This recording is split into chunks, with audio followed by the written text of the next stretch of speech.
غیبت شریف نومونی از این قدرتر دارین در مهدویت؟ لا والله.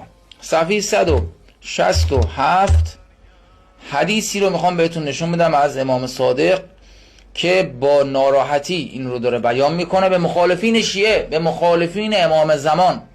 حدیث رقم 4 تو باب خودش، فی غیبت الامام المنتظر، جانم و به فداش.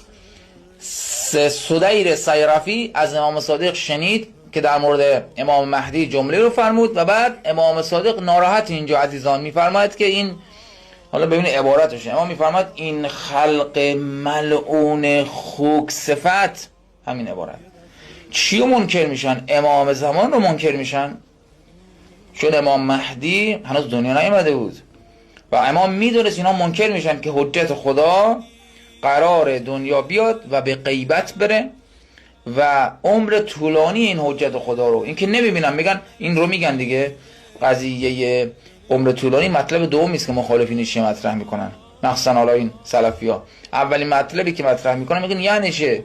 وجودش چه فایده‌ای داره؟ حجت از زمین اهل ارض باشه، حجت خدا در میان اهل زمین باشه، اما غیبت داشته باشه، فایده داره؟ این رو امام صادق جواب میده، اما بسیار عصبانی است، به اون معنای منفیش نه، عصبانیت حضرت هم الهی است. میاد بیان میکنه به شباهت امام مهدی به یوسف پیامبر اشاره میکنه حضرت.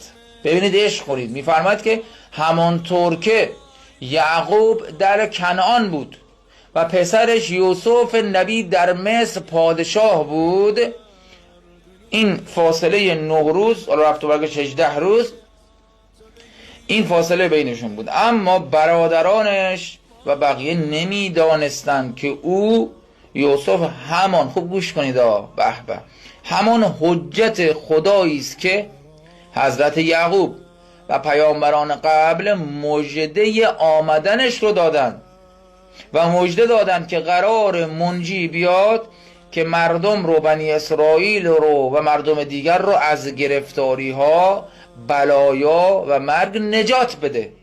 حضرت یوسف در بین اونها بود، سلام علیک میکردن، رفت آمد داشتن، چه بسا خونه هاشون میرفت، تو کوچه هاشون میرفت، مردم میدیدن، اما نمیدانستند که او همون حجت خداست. نکته رو گرفتید؟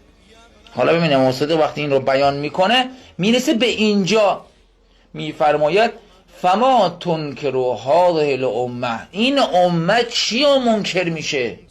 اینو منکر میشه که خدا همون کاری رو که با یوسف کرد با حجت خود امام زمان انجام بده، اینو منکر میشن.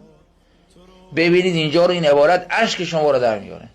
امام صادق در ادامه میفرماید و این که خدا این کار رو انجام بده مشکله، این که صاحب شما، امام زمان شما، المظلوم المجهود و حقون، امام مظلوم، اون امامی که حق او مجحود، یعنی انکار شده، حق او، حقش رو انکار کردن، این امامی که مظلومه، حقش خورده شده، صاحب این امر، صاحب امر دینه، مالک عالمه، چه مشکلی داره که یتردد و بین همه مردم تردد کنه؟ این کار رو میکنه امام مهدی.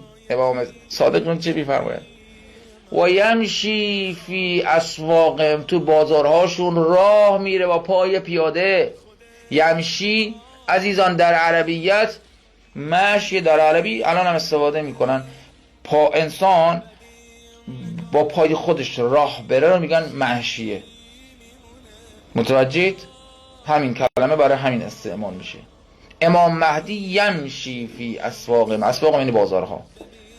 و حالا به عنوان مثال این جارنامه اینا هست بین شماست، و یتعو فروشهم، فرشهای منازلتون رو، حصیرهای منازلتون رو، یتعو با پای خود قدم میگذاره روش امام. یتعو یعنی گام میذاره، یعنی همانطور که فروش، بسترهایی که در خانهاتون دارید، زیراندازهایی که دارید، پای شما روش میاد، امام همون مسیری میره. بارها شده امام از مسیری که تو رفتی، امام مهدی هم همونجا رو رفته،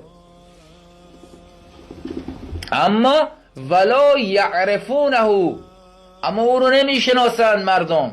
الله اکبر. صریح همین جمله رو شبیهش رو نائب دوم امام مهدی هم داشت، محمد ابن عثمان، وکیل دوم امام مهدی.